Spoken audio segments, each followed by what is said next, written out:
Welcome back. This is the Bartender and Barback modular mixer series from Later Audio. I've had these modules for a couple of months now and I've been using them in my live setup. I played small gigs with them and also I've used them in quite a few videos now on the channel. So I've really gotten to appreciate all of the ins and outs of them. And this video will give you a really good overview of how they work and how you can use them in your setup. These are prototype modules that Later had sent to me a couple of months ago to do videos with, so things may look a little different in the final versions that are available, but the functionality of the modules should all be the same. So in today's video we're going to go through how it works. We're also going to look at the cast iron and SendVCA modules and the new USB 2-channel module. So let's get started.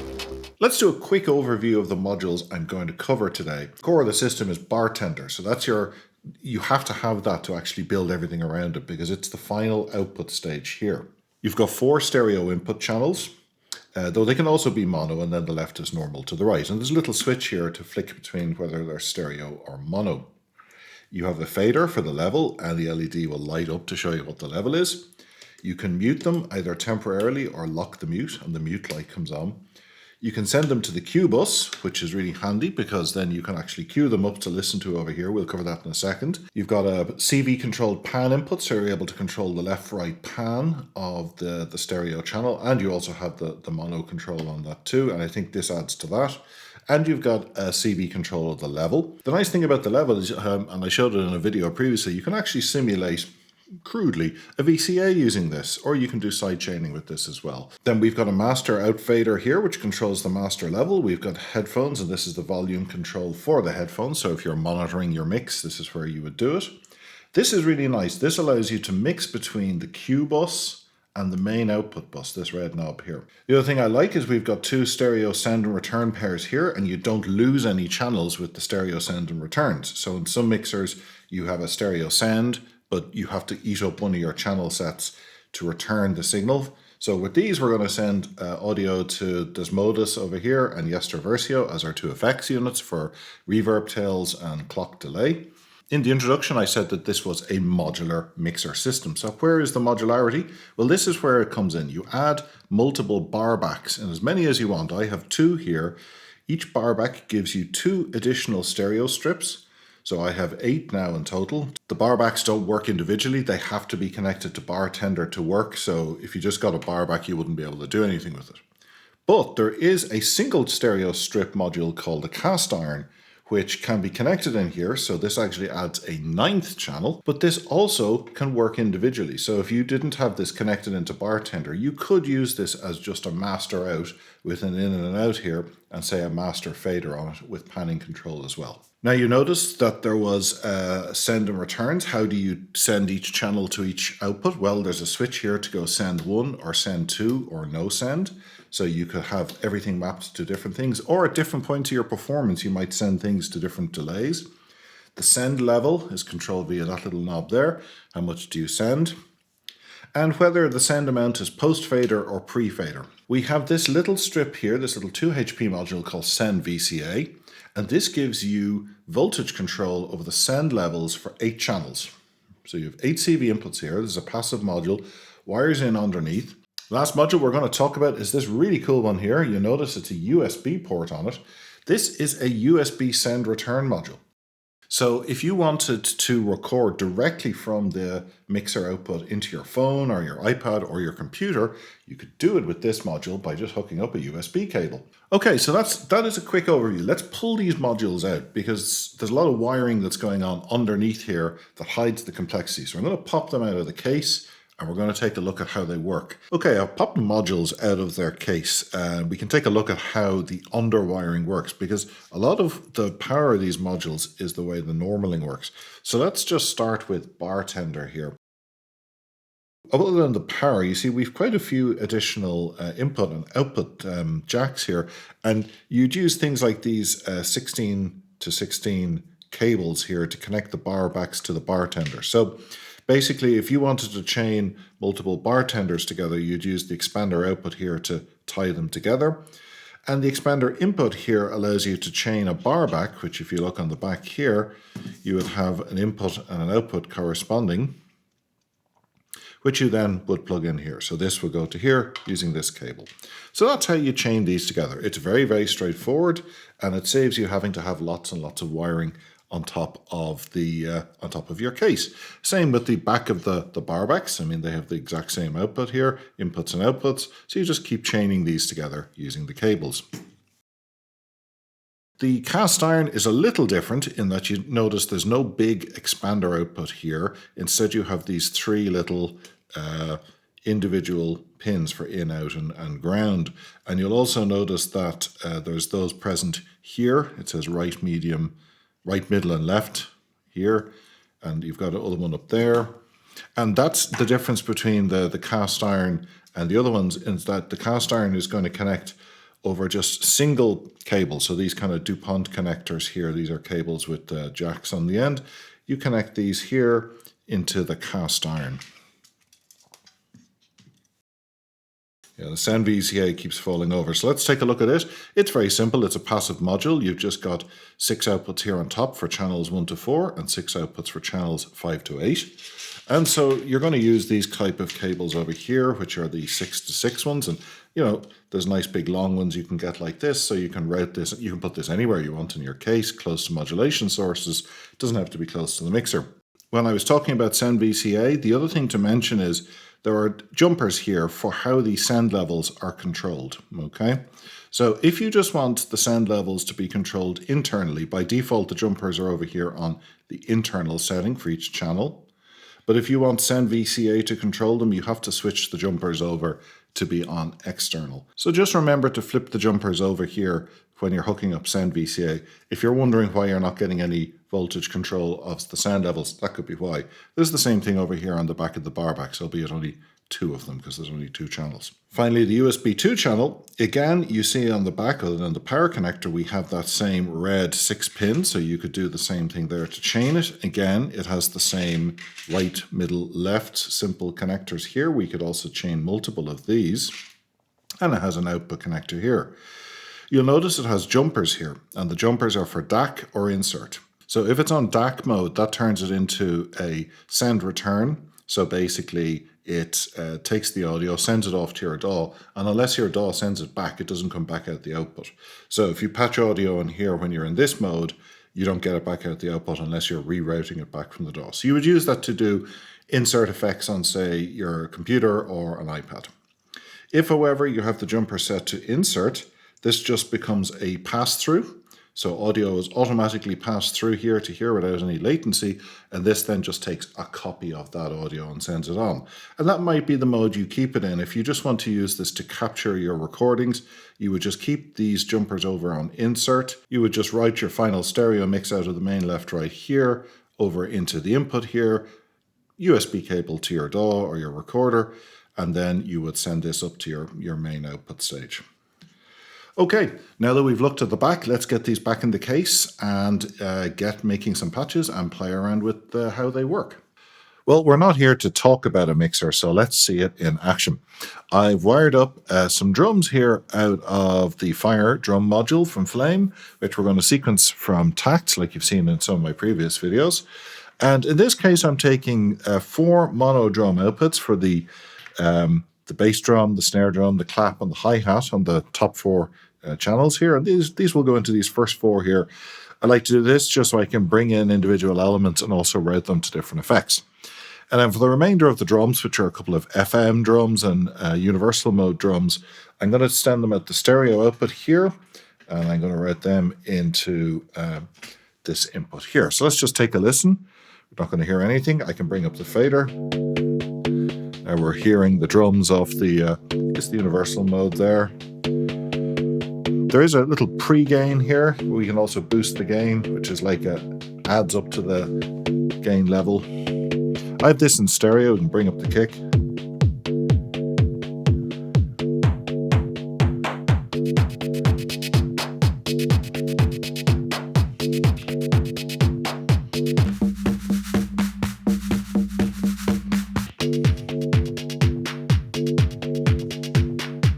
We can, pan things obviously manually. Let's pan the kick drum around.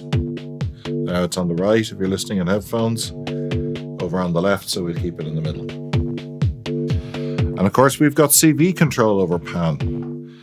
So let's just bring up, say, the clap here, the hi-hat, and we could add some CV modulation to pan them around. And so we'll just do that now by patching the pan knob here into a channel on oct, and we'll patch pan over here on the hi-hat into another channel. And we will also patch this stereo channel here, which has got that universal drum sound, into, say, one of these over here on the oct expander. Now we should hear in our headphones, if you're listening on headphones, you should hear all those sounds kind of moving around in space. Let's now patch in, say, some chord sounds. And what we're going to do this time is we'll use cast iron. Remember I showed in the introduction, you don't get as many controls over the sends on this channel, but you still have panning control here. So let's take a listen to we'll mute these guys. And for muting, I'm just going to flick down the mute switches here. So that just, if they light up, it just kills the channels regardless of where the sliders are. The faders, though, are still showing you the signal, so you know what you're going to get when you unmute. Let's take a listen to this. This is a chord stab I've just cut coming out of oxychoral over here. There we go, it sounds a bit better.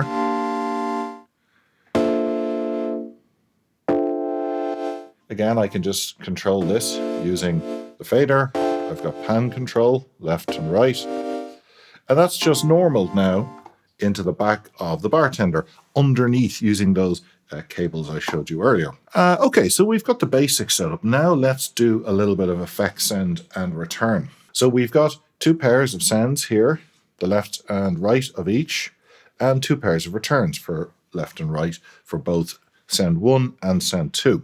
So for send 1, I'm going to send it into this Moses Versio here for that lovely reverb sound. And for send 2, we're going to send it into Yester Versio for a clocked delay sound. So let's wire up this patch now. Okay, now let's do a little bit of a send practice. So let's send the channel coming in here, the universal drum sound that we have coming in here. Let's send that over to the reverb. So we'll just mute this guy here. Now what we'll do is we'll unmute this channel. I have the send flipped up to send 1. Turn up the send level. Now we hear that reverb. Of course, I can send different things into that reverb. I could send something else. Let's send the hi-hat in.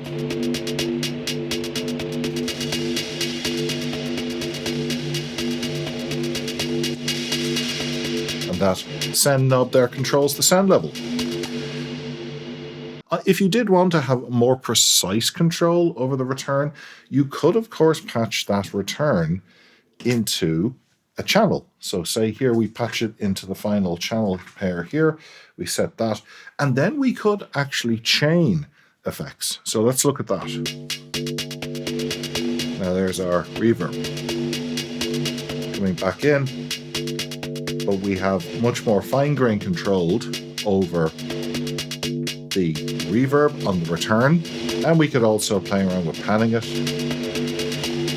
And now we can actually do chained effects, because what we can do is we can now send this channel, this is a spare channel in the mixer I'm not using, we can send this channel out to send 2. So let's take a look at that now. Okay, now let's experiment with chaining effects. And this time what I want to do is send the chord stabs, first of all, into the delay, which is on the send 2 here in the Yester Versio. I'm going to return the audio from that, and I'm going to patch it into this spare channel 8 here. And that way I can now use channel 8's send here to send 1 to the reverb. So what I can do is I can get a nice delay effect. So let's just listen to that. That's just our delay effect. And now we're going to send that into the reverb.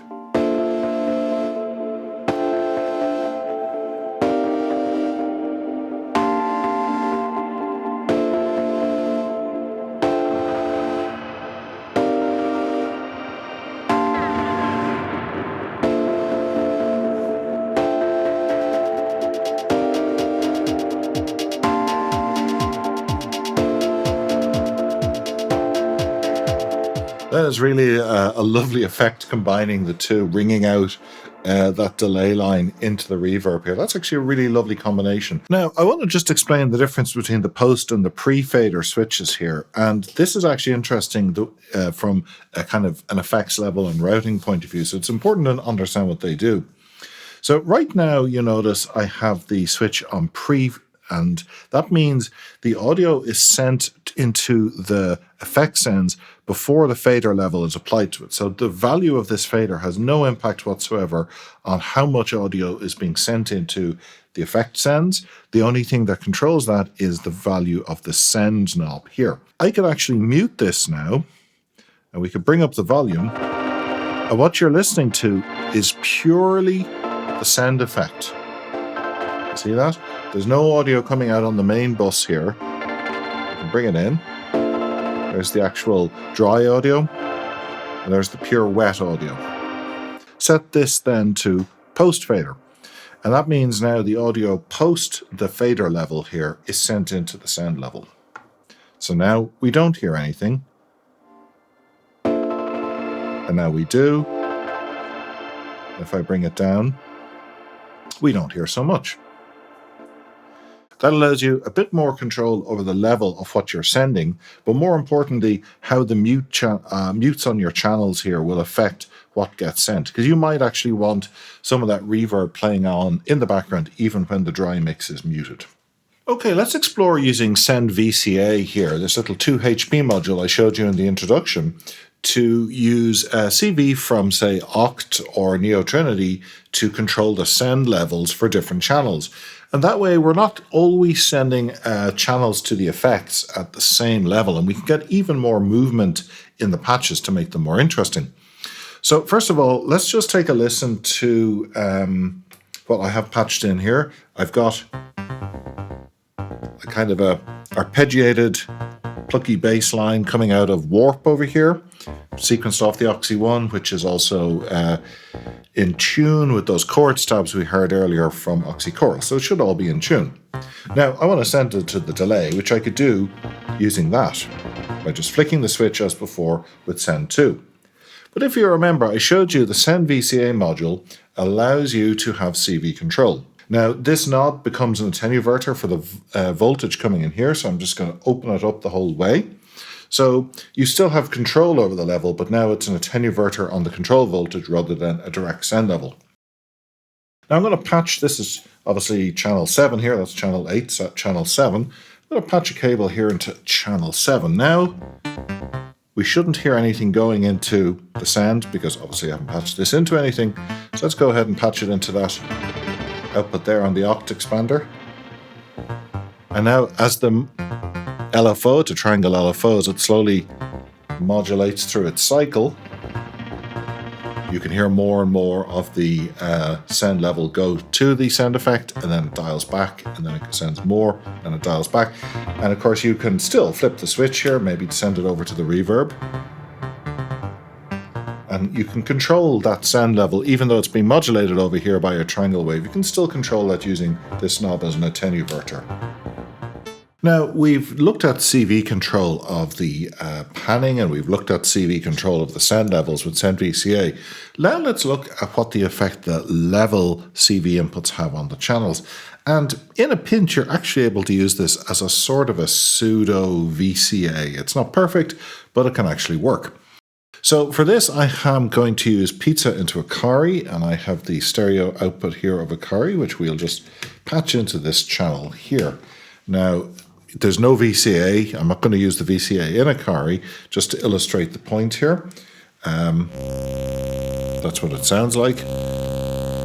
Now, how do I actually use the level CV input? Well, for this, it's ideal if you send in envelopes, and I'm going to use the Neo Trinity here to generate an envelope on channel E. We'll trigger the envelope using the gate output here from the Oxy 1. So every time I generate a note on the Oxy 1 sequencer here, it'll send a trigger in here to trigger the envelope, and we'll patch the envelope now into the level CV input. Now, because I have that patched in, notice now the slider has no effect on the actual volume. Now we have a nice envelope effect. let's send it off.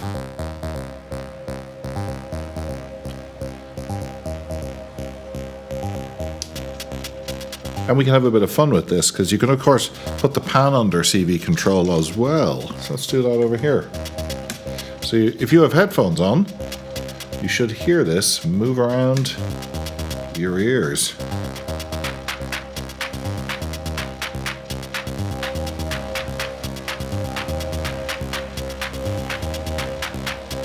And of course, as usual, I can send it into the effect and then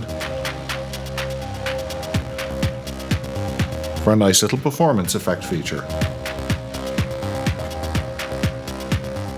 A great little example of how you can use the level effect as a sort of a VCA if you're stuck by putting it under CV control using envelopes. Now let me explain how the Q buses work on the Bartender and Barback setup.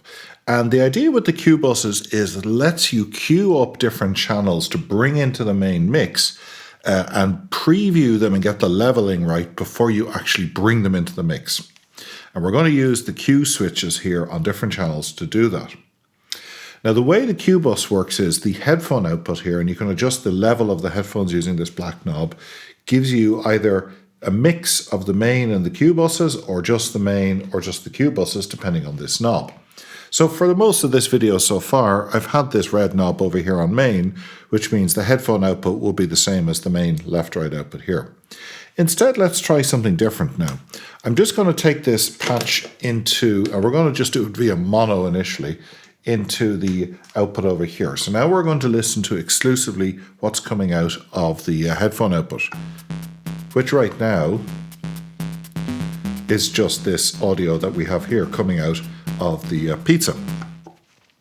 Now say I wanted to bring my kick in, but I want to get the level right. I don't quite know what I should have it at. So what I do is I flip the switch up here to Q on the kick channel, and now the output of the kick is redirected off the main bus. It won't come out the main bus over here, and it's redirected to the Q bus.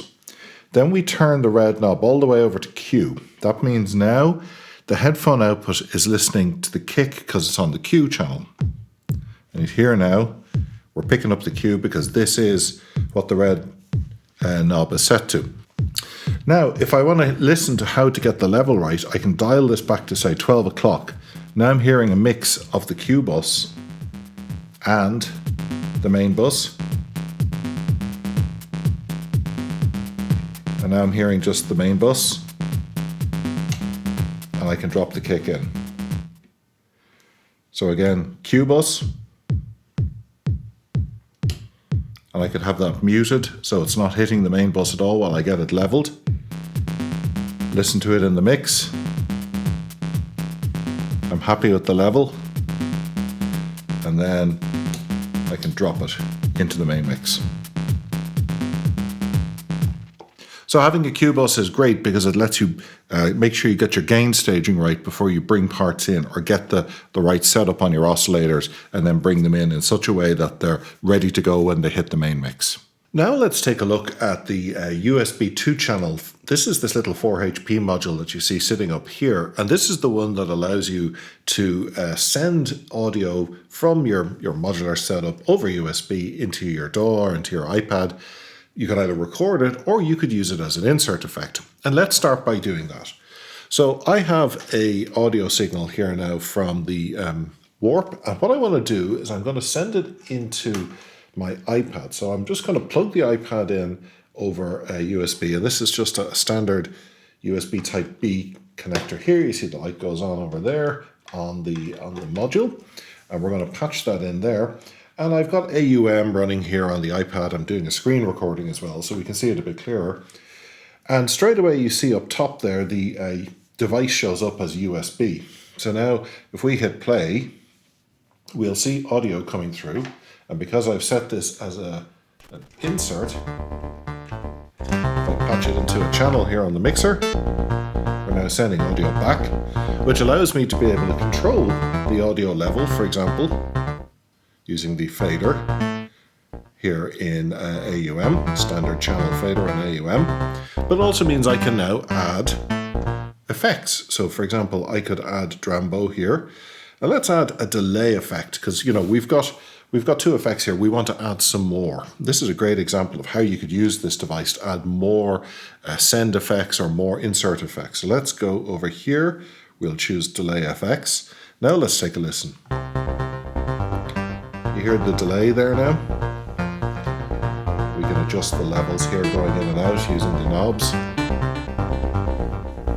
So now we've added another effect into our setup. Now we have these two plus whatever's running in AUM. And it's just another channel. And of course we could take this, route this then into, say, we could take the delayed audio, route it into this modus. We can really increase the sound.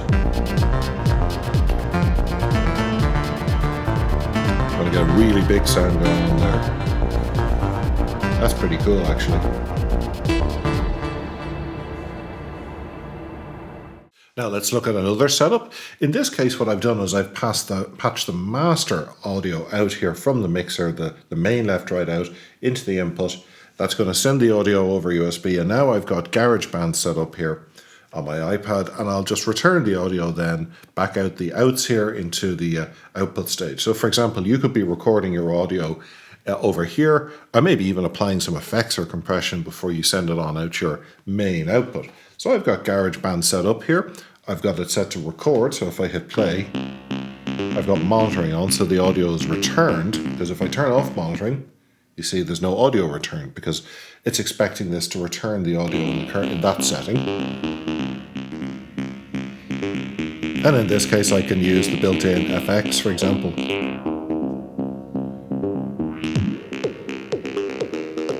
On GarageBand, that's pretty cool. I'm just moving my finger around.